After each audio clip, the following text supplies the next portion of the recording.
Good morning प्यारे बच्चों। आज हम सब कक्षा 8 विषय हिंदी में संकलित पाठ 1 ध्वनि का अध्ययन करेंगे। ध्वनि नामक पाठ का अध्ययन करने से पूर्व ध्वनि नामक पाठ के रचनाकार सूर्यकांत त्रिपाठी निराला जी के बारे में जानना अति आवश्यक है।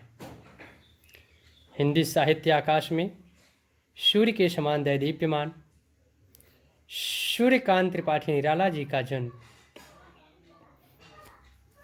11 फरवरी सन 1896 ईस्वी में बंगाल में हुआ था। इनके पिता का नाम पंडित राम सहाय था। निराला जी की शिक्षा हाई स्कूल तक ही हो पाई थी। निराला जी स्वाध्याय के द्वारा हिंदी, संस्कृत और बांग्ला भाषा का ज्ञान प्राप्त किए। निराला जी बहुमुखी प्रतिभा के धनी थे। इनका विवाह 15 वर्ष की अवस्था में मनोरमा देवी से हुआ, जिनसे एक पुत्री रत्न की प्राप्ति हुई, जिसका नाम सरोज रखा गया। निराला जी अपने जीवन काल में अनेक रचनाएं की, जिनको वह काव्य संग्रह, उपन्यास, कहानी और निबंध के रूप में विभक्त किए।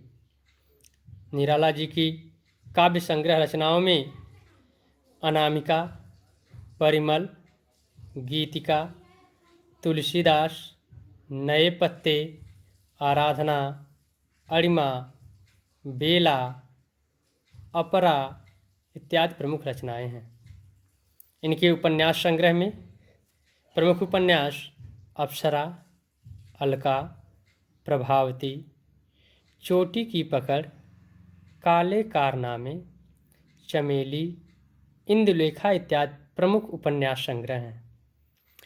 निराला जी कहानी के रूप में भी कुछ रचनाएं किए, जिनमें लिली, सखी, देवी इत्यादि प्रमुख कहानी संग्रह हैं।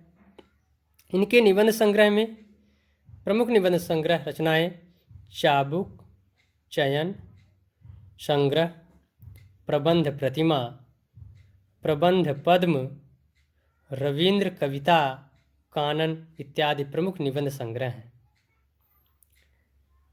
निराला जी हिंदी साहित्य के इतिहास में आधुनिक काल के छायावादी कवि रहे हैं।